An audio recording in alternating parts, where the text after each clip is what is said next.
J'ai déjà discuté, c'est un nouveau chapitre sur ce sujet, faire de nécessité vertu. Très souvent, vous apercevez que les valeurs qui sont mises en avant par telle et telle personne relèvent de cette logique de la nécessité qui génère de la vertu. Je resterai aujourd'hui sur la question du rapport entre qualité et quantité. Si quelqu'un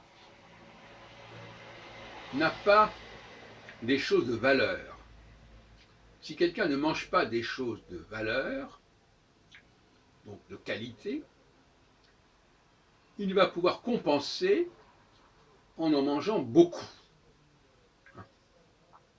Par exemple, c'est la différence entre le gourmand et le gourmet en français.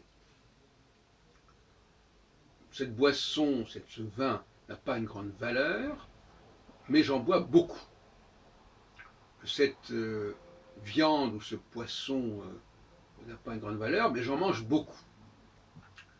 Et donc finalement, la quantité va remplacer, se substituer à la qualité. Et on est dans cette logique de la nécessité qui fait vertu.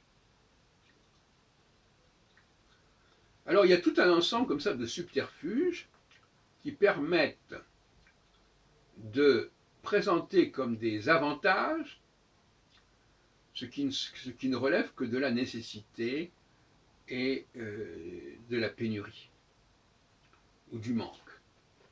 C'est ce qu'on pourrait appeler un phénomène de compensation.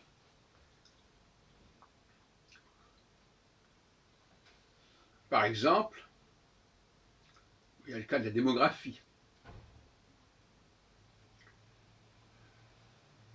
On nous dit qu'aujourd'hui, il y a une sorte de religion de la démographie. On nous dit, ah oui, il faut beaucoup d'enfants. C'est un point de vue qui appartient au XXe siècle, ça. On sait très bien, dans une période de chômage, et de chômage accru, que le fait de faire beaucoup d'enfants n'est pas la solution. Mais là, sur ce point-là, c'est une sorte de vache sacrée, il ne faut pas y toucher. Alors on nous dit de toute façon, vous comprenez, le système des retraites fonctionne sur la démographie. Donc sous prétexte qu'on a un système de retraite qui fonctionne comme cela, eh bien il faut faire beaucoup d'enfants. Et ça aboutit à des catastrophes. Le regroupement familial, par exemple, il est lié aussi à ça. Il faut qu'il y ait beaucoup de gens qui viennent, beaucoup d'immigrés, et puis il faut qu'ils fassent beaucoup d'enfants, de façon à ce que, par la suite, eh bien, ils payent les retraites de leurs aînés. Moi, il me semble quand même qu'il faudrait quand même sortir de cette espèce de cercle vicieux. Comme disait Benoît Hamon lors de la campagne présidentielle, on va faire payer les machines. Donc, puisque les machines jouent un rôle important, il faut qu'elles s'inscrivent dans l'économie. Et que l'économie ne soit pas uniquement fonction des gens humains, des humains. Hein. On me dirait, mais enfin, une machine, comment qu'elle paye? Ben, elle paye parce qu'il y a des gens qui l'utilisent. Hein. Et ils payent par les gens qui la construisent, on ne peut quand même pas se moquer du monde. Mais moi, quand j'entends tel et tel auteur nous parler de la démographie comme une sorte de mektoub, de fatalité, alors qu'on sait très bien qu'une grande partie des problèmes qui se posent viennent de la démographie, eh ben on ne sait pas s'en sortir de ce problème-là. On n'en sort pas. Et on fait de nécessité vertu. On dit, ah ben c'est très bien, regardez par exemple, ce qui fait la supériorité de la Chine sur la France, c'est qu'il y a beaucoup plus de monde, ou de l'Inde.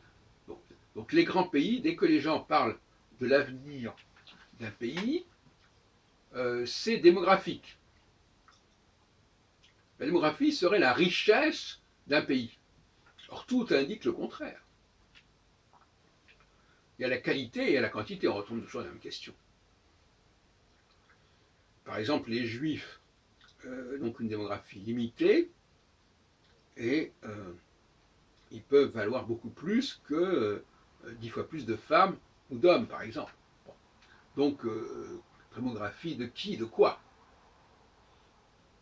Qu'il faille que certaines personnes, certaines populations augmentent leur potentiel, certains, mais pas n'importe qui, n'importe comment.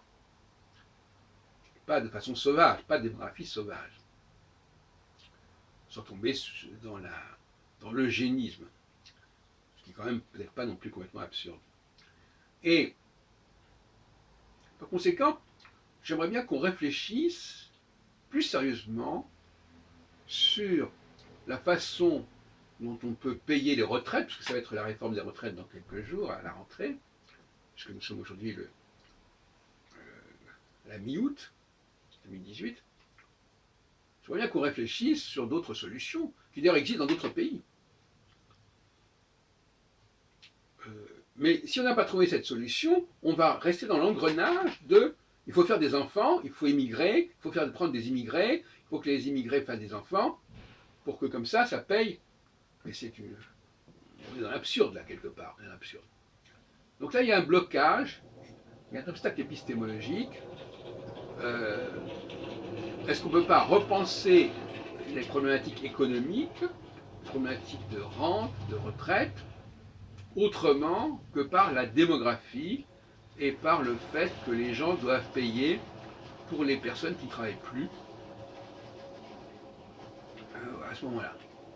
Voilà, donc c'est ce sujet que je mets sur la table.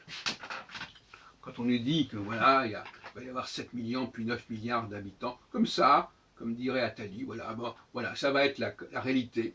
C'est une réalité, eh ben, il faut faire avec, et puis il faut en prendre son parti. Non, non.